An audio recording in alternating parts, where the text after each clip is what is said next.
नमस्कार दोस्तों, परीक्षा ज्ञान यूट्यूब चैनल में आपका स्वागत है। मैं सोनू। जैसे कि आप लोग पता है कि हम लोग इस टाइम यूथ कंपटीशन की जो ज्योग्राफी की बुक है, जो जिसमें टॉपिक वाइज क्वेश्चन दिया है दोस्तों, और इसी को हम लोग दोस्तों ज्योग्राफी की जो बुक है उसको कर रहे हैं। ये बुक इसलिए दोस्तों बहुत महत्वपूर्ण है ताकि दोस्तों ये जो TGT PGT assistant professor UGC net JRF के जितने भी क्वेश्चन दिए दोस्तों, और इसमें सभी को समाहित किया गया है दोस्तों।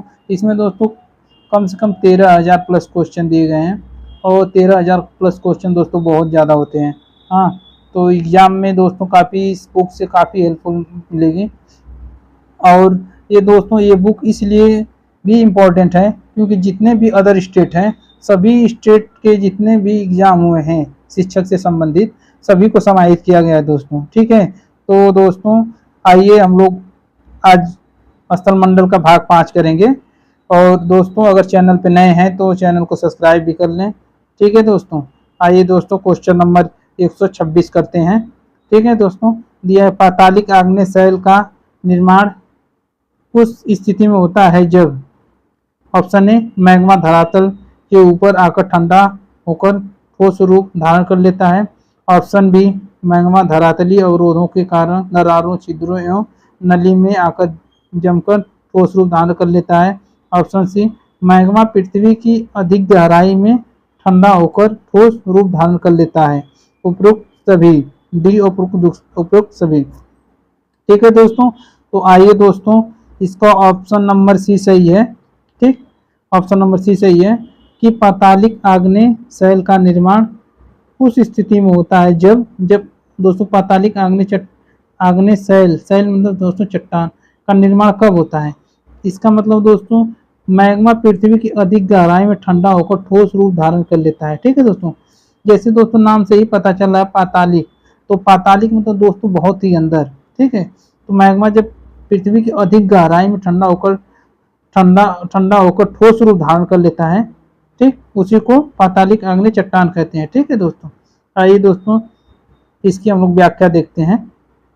दिया है दोस्तों पाताली आग्नेय चट्टानों का निर्माण पृथ्वी के अधिक गहराई में होता है। ठीक है दोस्तों, पातालिक आग्नेय चट्टानों का निर्माण पृथ्वी के अधिक गहराई में होता है क्योंकि इसका ठंडा होना, जमाव एवं ठोस होना अधिक गहराई में होता है। ठीक है, इसका ठंडा होना, जमाव एवं ठोस होना अधिक गहराई में होता है। यहाँ पर तापमान अधिक होता है। ठीक है दोस्तों, यहाँ तापमान अधिक है और इसके ठंडे होने की गति मंद हो जाती है। ठीक, जो ठंडी होने की गति है दोस्तों मंद हो जाती है, इस कारण इसमें रवे अधिक बड़े पाए जाते हैं। ठीक, ग्रेनाइट जो है आग्नेय शैल पाताली शैल का प्रमुख उदाहरण है। ठीक है, अब दोस्तों पूछ देगा पाताली शैल का प्रमुख उदाहरण कौन है, तो आग्नेय शैल में दोस्तों एक आती है ग्रेनाइट।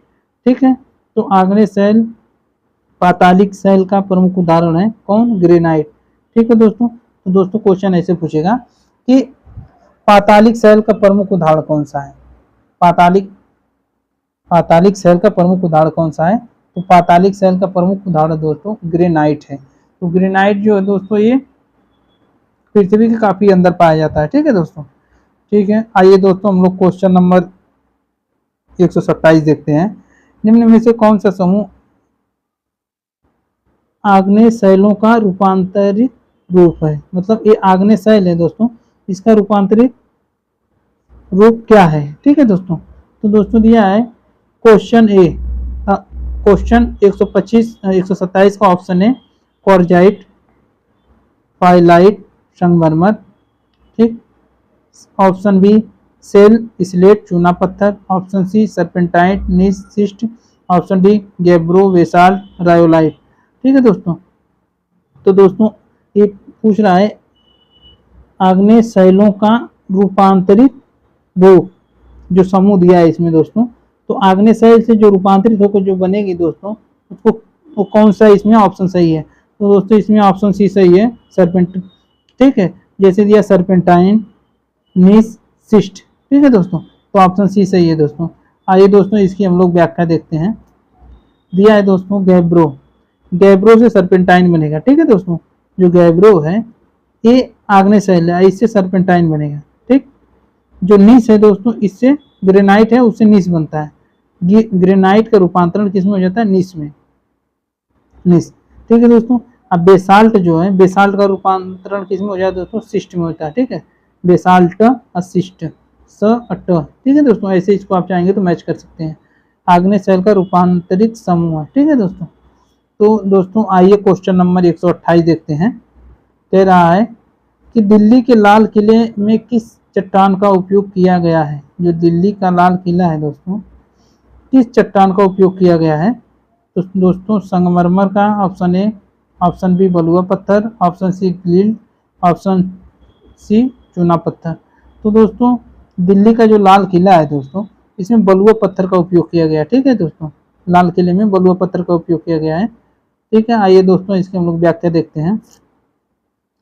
दिल्ली के लाल किले में लाल बलुआ पत्थर का प्रयोग किया गया है। ठीक है, जो दिल्ली का लाल किला है उसमें लाल बलुआ पत्थर का उपयोग किया गया है। ठीक है, तथा इस किले का निर्माण शाहजहां ने करवाया था। अब दोस्तों ये भी क्वेश्चन पूछ सकता है कि लाल किले का निर्माण किसने करवाया?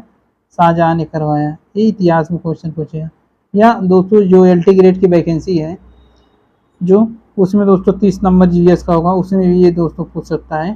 ठीक है दोस्तों, तो लाल किलों को यूनेस्को द्वारा वर्ष 2007 में विश्व धरोहर स्थल के रूप में चुना गया। ठीक, यूनेस्को है जो दोस्तों, जो यूनेस्को द्वारा 2007 में विश्व धरोहर स्थल के रूप में चुना गया। किसको? लाल किले को 2007 में। ठीक है दोस्तों, यूनेस्को द्वारा। आइए दोस्तों इसकी आगे की व्याख्या देख लें। आगरा में स्थित ताजमहल का निर्माण सफ़ेद संगमरमर से कराया गया है। जो दोस्तों आगरा में ताजमहल है उसका निर्माण सफ़ेद संगमरमर से कराया गया है। ठीक है दोस्तों। आइए दोस्तों क्वेश्चन नंबर हम लोग देखते हैं अगला। क्वेश्चन नंबर 129 दिया है दोस्तों। ठीक है दोस्तों, दिया है कि चट्टानों की घुलनशीलता किस क्षेत्र में प्रमुख है? जो चट्टान है दोस्तों, घुलनशीलता मतलब किस क्षेत्र में सबसे ज़्यादा घुल जाते हैं? तो ऑप्शन ए बलुआ पत्थर क्षेत्र में, ऑप्शन बी चूना पत्थर क्षेत्र में, जलोढ़ निर्माण क्षेत्र में और ज्वालामुखी क्षेत्र में। तो दोस्तों चूना पत्थर क्षेत्र में ये जो चट्टानें होती हैं सबसे ज़्यादा अधिक घुल जाती हैं। आइए दोस्तों इसकी हम लोग व्याख्या देखते हैं। प्राकृतिक के कारकों द्वारा निर्मित छोटी छोटी चट्टानें किस स्थान पर जमा हो जाती हैं? प्राकृतिक के कारकों द्वारा, जो प्राकृतिक है उसके कारकों द्वारा निर्मित छोटी छोटी चट्टानें किस स्थान पर जमा हो जाती हैं और बाद में दबाव या रासायनिक प्रक्रिया या अन्य कारणों के द्वारा परत जैसी ठोस रूप में निर्मित हो जाती हैं। इन्हें ही अवसादी चट्टान कहते हैं। ठीक, इन्हें अवसादी चट्टान कहते हैं। इसमें घुलनशीलता अधिक पाई जाती है। ठीक, इसमें घुलनशीलता अधिक पाई जाती है और ये अवसादी चट्टान होती है। ठीक है दोस्तों। तो आइए दोस्तों अगला क्वेश्चन देखते हैं। Question number 130। निम्नलिखित में से कौन सी शैल भूपटल की प्राचीनतम शैल है? तो ये दोस्तों सभी को पता है कि आग्नेय शैल सबसे प्राचीनतम शैल है। आइए दोस्तों अगला क्वेश्चन देखते हैं कि उत्पत्ति की प्रक्रिया के आधार पर आग्नेय शैलों जो है क्या है? आग्नेय शैलों को निम्नलिखित दो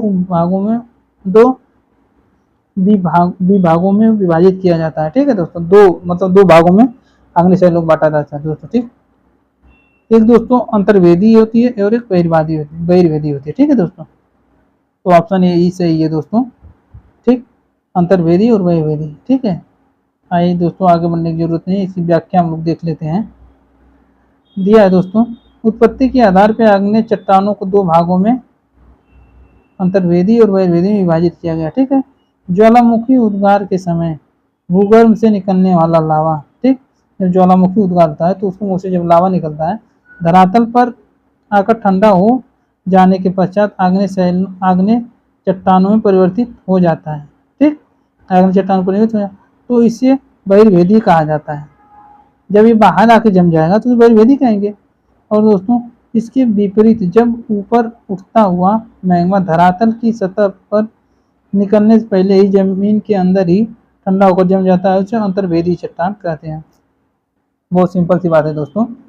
दोस्तों जब ज्वालामुखी विस्फोट होता है तो उस टाइम जो वहाँ से जो दोस्तों जो उसमें पृथ्वी के अंदर से जो भी पदार्थ निकलते हैं जो पृथ्वी पे आके जम जाते हैं, ठंडा होकर जम जाते हैं, तो वो दोस्तों बहिर्भेदी हो जाएगा। और जो दोस्तों निकल ही नहीं पाते, पृथ्वी के अंदर ही जम जाते हैं, उसे अंतर्भेदी कहा जाता है। ठीक है दोस्तों, आइए दोस्तों अगला क्वेश्चन देखते हैं।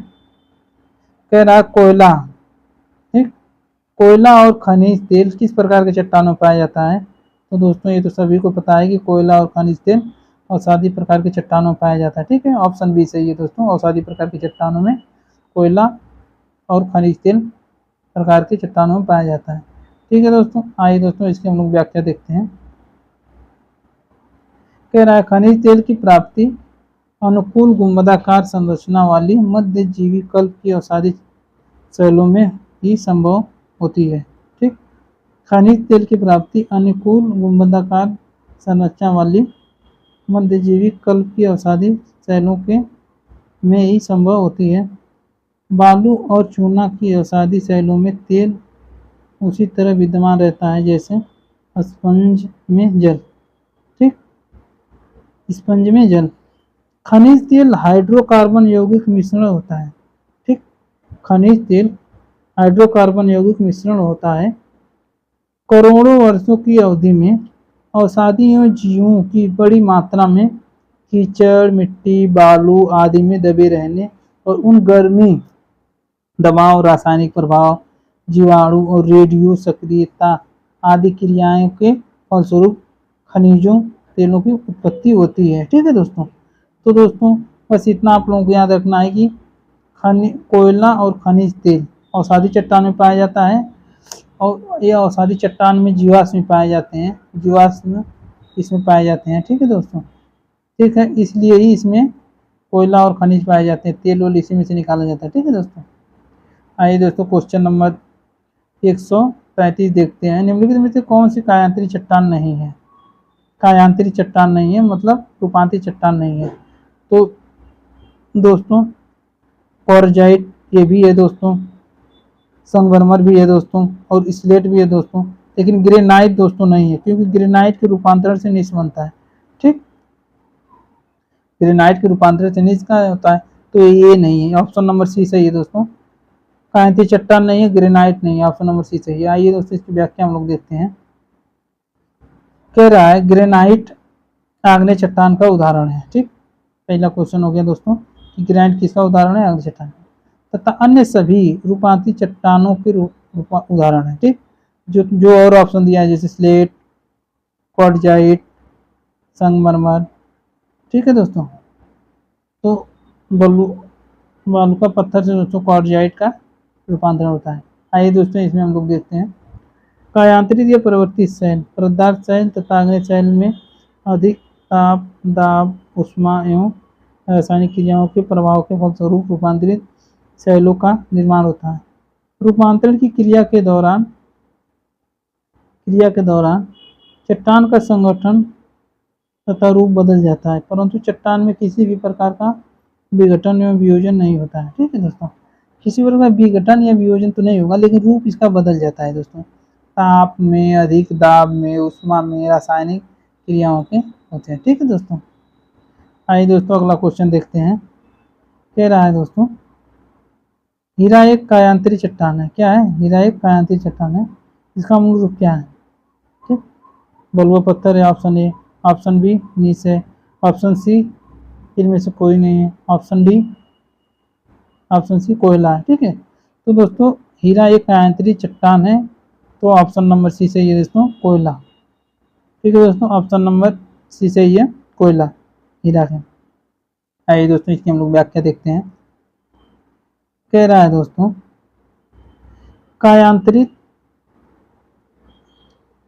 कार्बनिक तत्वों से निर्मित शैलों की रचना, कार्बनिक तत्वों से निर्मित शैलों की रचना प्रत्यक्ष रूप से वनस्पतियों के अवशेषों के जमा तथा संगठित होने से होती है। ठीक, ये जो कार्बनिक तत्व से निर्मित शैलों की संरचना, जैसे जो कार्बनिक तत्व उसे निर्मित शैल, जो निर्मित शैल है रचना प्रत्यक्ष रूप से वनस्पतियों के अवशेषों, जैसे कोई वनस्पति पेड़ पौधे ऊपर पत्ती सड़न गलन जो भी है, पत्तियों जो कुछ कतवार जो पेड़ पौधे जो कपड़े लत्ते मतलब जो जो हैं उन सबको संगठित अवशेषों तथा संगठित होने से होती है। ठीक है। अधिक दाब एवं ताप के कारण, अधिक किसके कारण, दाब और ताप के कारण इनका स्वरूप बदल जाता है। ठीक, अधिक ताप दाब है जिसको प्रेशर और ताप टेम्परेचर पीटी, ठीक है, इनका रूप बदल जाता है। इसका रंग गहरा काला, ठीक, रंग गहरा काला तथा कार्बन की मात्रा बढ़ जाती है। पहले कोयले का निर्माण होता है। ठीक, पहले कोयले का निर्माण होता है और अधिक परिवर्तित से हीरे का रूप धारण कर लेता है। पहले तो ये कोयला बनेगा, फिर उसके बाद हीरा बनेगा। हीरा भी कार्बन का प्रतिरूप है। ठीक, इसका कार्बन का प्रतिरूप है। आइए दोस्तों क्वेश्चन नंबर 135 देखते हैं। कह रहा है लोपोलिथ और फाइकोलिथ किस वर्ग की चट्टानें हैं। अब दोस्तों इसको बताना है कि किस वर्ग की चट्टानें हैं। तो दोस्तों आग्नेय शैलें हैं कि अवसादी शैलें हैं कि कायांतरित शैलें हैं कि उपरोक्त में से कोई नहीं। तो दोस्तों ये लाइपोलिथ, ठीक, लाइपोलिथ और फाइकोलिथ आग्नेय चट्टान है। ठीक, आग्नेय चट्टान है। इन आग्नेय चट्टानों में भी आग्नेय चट्टान को दो भागों में बांटा गया है, एक बहिर्वेदी और एक अंतर्वेदी। ठीक है दोस्तों, अंतर्वेदी को भी, अंतर्वेदी में दोस्तों ये पाया जाता है मध्य आग्नेय चट्टानों में पाया जाता है, जिसकी दोस्तों हम ट्रिक बनाए हैं। ये ट्रिक है BD L1 L2 फाइकोलिथ PS, B से बैथोलिथ, D से डाइक, L1 से लाइपोलिथ और L2 से लाइपोलिथ, ठीक, लाइकोलिथ, लाइपोलिथ और P से फाइकोलिथ, S से सील। ठीक है दोस्तों, 6 चट्टानें हैं ये। ठीक, और दोस्तों इससे एक क्वेश्चन एग्जाम में रहता ही रहता है। ठीक है दोस्तों, आइए दोस्तों इसकी हम लोग व्याख्या देखते हैं। कह रहा है कि आग्नेय चट्टानों का निर्माण मैग्मा के ठंडा होकर जमने एवं ठोस होने से होता है। ठीक, ये तो पता है कि आग्नेय चट्टानों का निर्माण कैसे होगा, कि मैग्मा के ठंडा होकर जमने एवं ठोस होने से होता है। ठीक, लाइपोलिथ, जो लाइपोलिथ है और फाइकोलिथ मध्यवर्ती आग्नेय चट्टान के अंतर्गत आते हैं। ठीक है दोस्तों, लाइपोलिथ और फाइकोलिथ मध्यवर्ती आग्नेय चट्टान के अंतर्गत आते हैं। ठीक, लेकिन क्या कह रहे हैं, लाइकोलिथ पृथ्वी के धरातल के निकट परतदार चट्टानों के बीच गुंबदाकार संरचना में मैग्मा के जमने के कारण इसका निर्माण होता है। ठीक, ये लाइकोलिथ है दोस्तों, लाइकोलिथ। तो ये पृथ्वी के धरातल के निकट, पृथ्वी के धरातल के निकट परतदार है जो चट्टान, तो उसके यहाँ दोस्तों उसके निकट एक गुंबदाकार के रूप में पाया जाता है लाइकोलिथ। मैग्मा के जमने के कारण इसका निर्माण होता है। ठीक, फाइकोलिथ में जब मैग्मा का निक्षेप तरंग के रूप में होता है फाइकोलिथ में दोस्तों। ठीक है, जैसे दोस्तों अगर फाइकोलिथ रहेगा तो ऐसे चलेगा। ठीक, फाइकोलिथ, इसको दोस्तों अपनति भी कहते हैं, अभिनति कहते हैं। ठीक है, ठीक है दोस्तों, जो ऊपर उठ गया दोस्तों अपनति, जो नीचे धस गया उसे अभिनति कहा जाता है। मोड़ों के अपनति और अभिनति में लावा जमाव के कारण इस संरचना का विकास हुआ। देखिए दोस्तों आ गया अपनति अभिनति। ठीक है, आइए दोस्तों, तो दोस्तों लाइपोलिथ तथा फाइकोलिथ किस वर्ग की चट्टानें हैं, आग्नेय वर्ग की चट्टानें। ठीक है दोस्तों, आग्नेय वर्ग की चट्टानें हैं। आइए दोस्तों क्वेश्चन नंबर 136 देखते हैं। ठीक, 136 देखते हैं। कह रहा है दोस्तों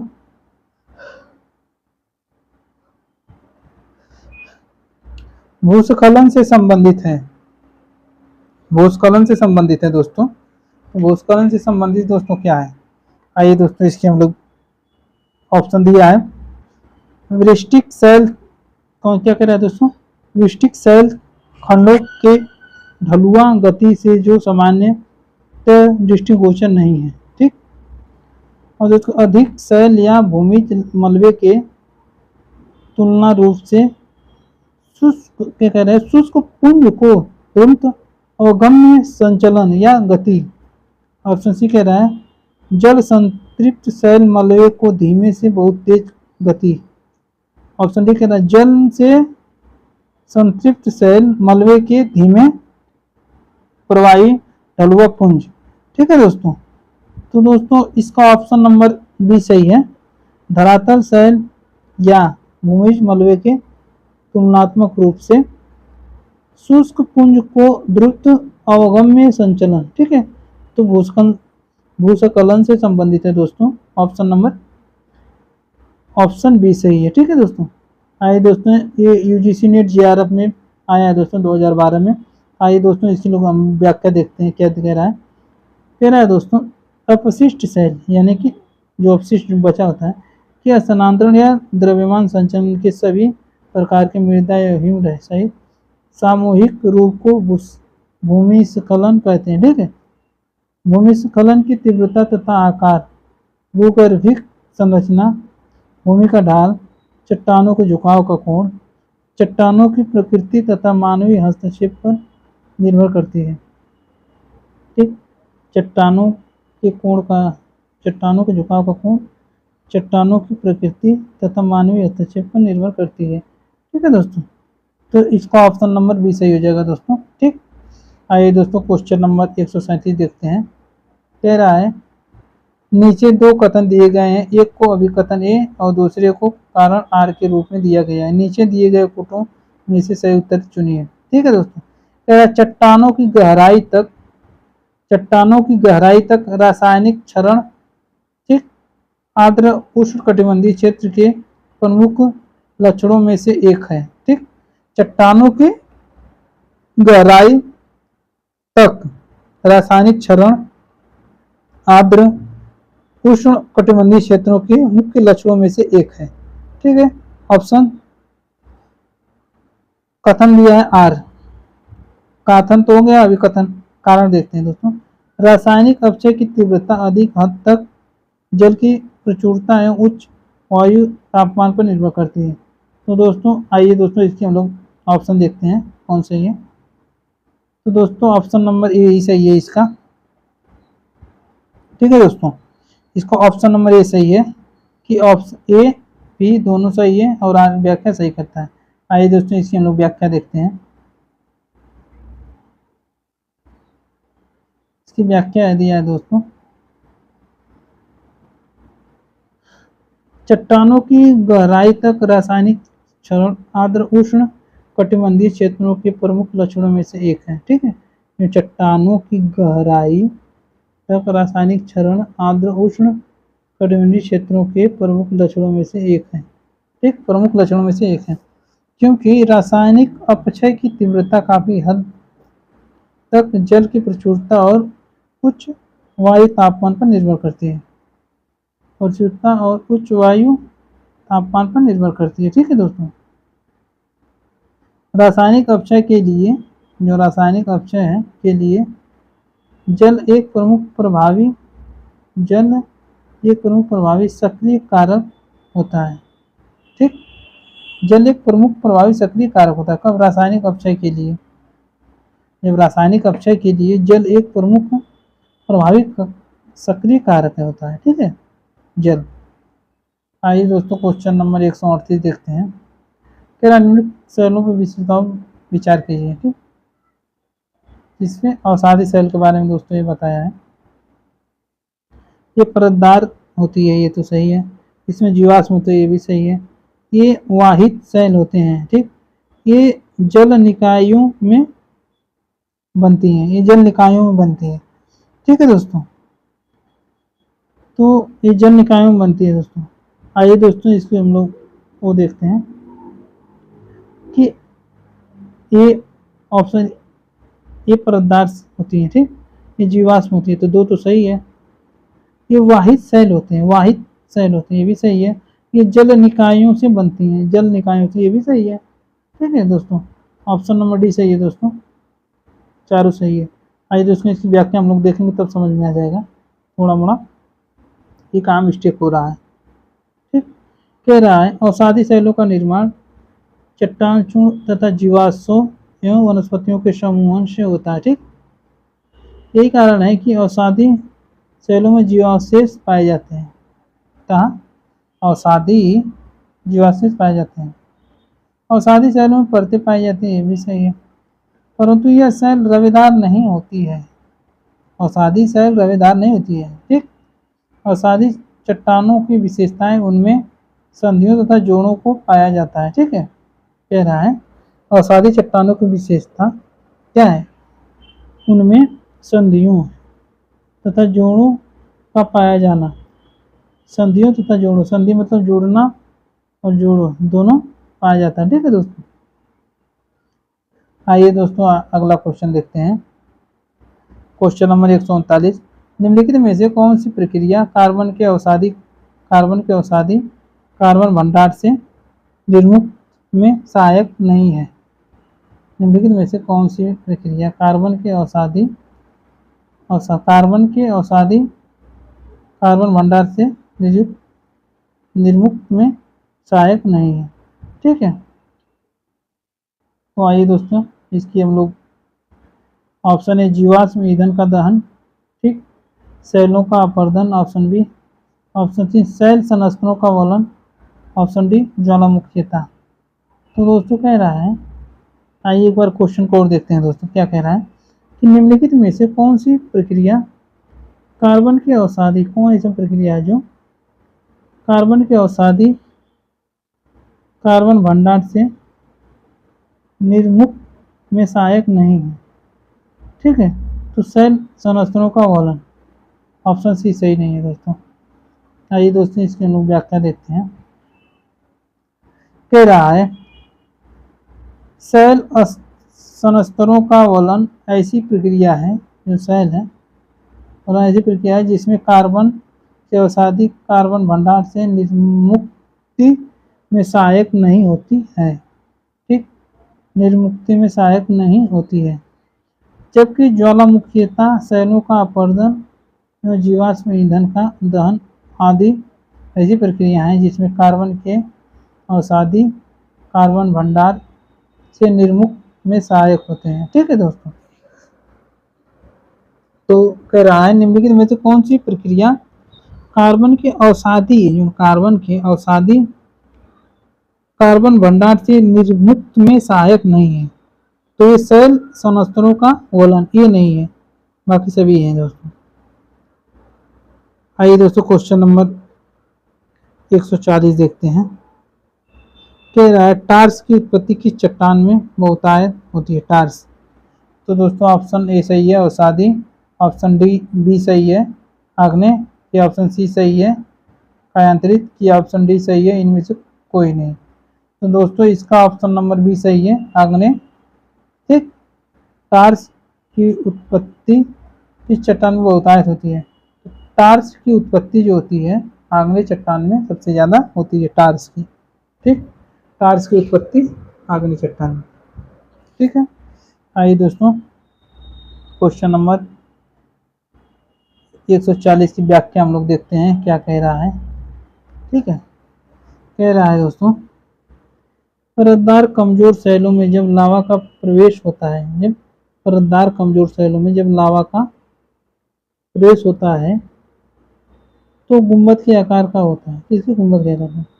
अपरदन के बाद मुलायम सेल कट जाती है। ठीक,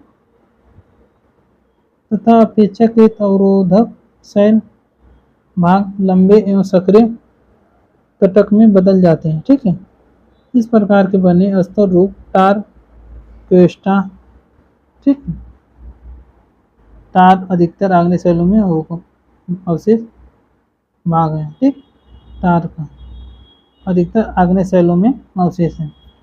ठीक, क्वेस्टा भी पाए जाते हैं दोस्तों, क्वेस्टा आग्नेय सेलों में पाए जाते हैं। ठीक है, आइए दोस्तों क्वेश्चन नंबर 141 का देखते हैं। ज्वालामुखी में से निर्मित लहरदार आकृति को कहते हैं, जो लहरदार, जैसे दोस्तों जो ऐसे ऐसे चलती है, तो ये लहरदार आकृति किसको कहते हैं?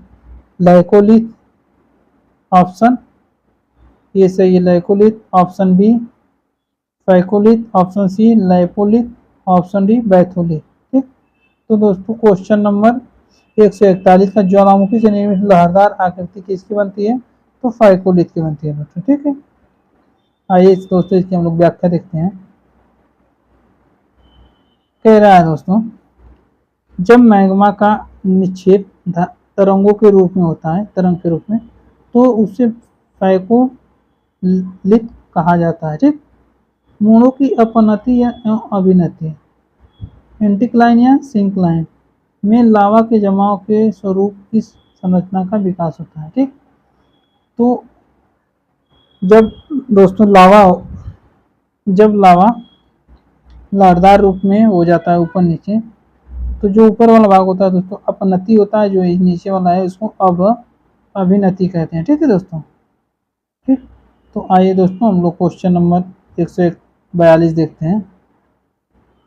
कह रहा है क्या निम्नलिखित कथनों पर विचार कीजिए तथा नीचे दिए गए कोड का उपयोग करके सही उत्तर का चयन कीजिए। रूपांतरित चट्टानें कठोर एवं नरम हो सकती हैं, ये सही है। रूपांतरित चट्टानें जीवाश्म नहीं पाई जाती है, ये भी सही है। रूपांतरित चट्टानों की खनिज संरचना बदल जाती है, ये भी सही है। रूपांतरित चट्टानों में धारियां होती है, ये भी सही है। तो ऑप्शन नंबर डी सही है दोस्तों। ठीक है, ठीक, ऑप्शन नंबर डी सही है दोस्तों। आइए देखते हैं क्वेश्चन ऑप्शन नंबर 142 की व्याख्या देखते हैं। जब ताप, दाब, रासायनिक क्रियाओं आदि के प्रभाव से आग्नेय और परतदार चट्टानों का रूप परिवर्तित हो जाता है तो उसे रूपांतरित चट्टान कहा जाता है। ठीक है दोस्तों, जो उनका रूप बदल जाता है। आइए दोस्तों हम लोग इसके अगले क्वेश्चन देखते हैं। 143 नंबर कह रहा है अति रूपांतरण वह प्रक्रिया है जिसमें अवसादी चट्टानों का अत्यधिक रूपांतरण हो जाता है। आग्नेय शैलों का अत्यधिक रूपांतरण हो जाता है, रूपांतरित शैलों का भी रूपांतरण हो जाता है। ठीक, उपयुक्त में से कोई नहीं। तो अति रूपांतरण जो होता है, रूपांतरित शैलों का भी रूपांतरण हो जाता है। ठीक है, तो इसी को अति रूपांतरण कहते हैं। आइए दोस्तों इसकी हम व्याख्या देखते हैं। अति रूपांतरण वो प्रक्रिया है जिसमें रूपांतरित शैलों का भी रूपांतरण हो जाता है। ठीक, परतदार शैल तथा आग्नेय शैल में अत्यधिक ताप, दाब, ऊष्मा, रासायनिक क्रियाओं के प्रभाव के फलस्वरूप रूपांतरित शैलों का निर्माण होता है। ठीक, रूपांतरण की क्रिया के दौरान चट्टानों का संगठन तथा रूप बदल जाता है।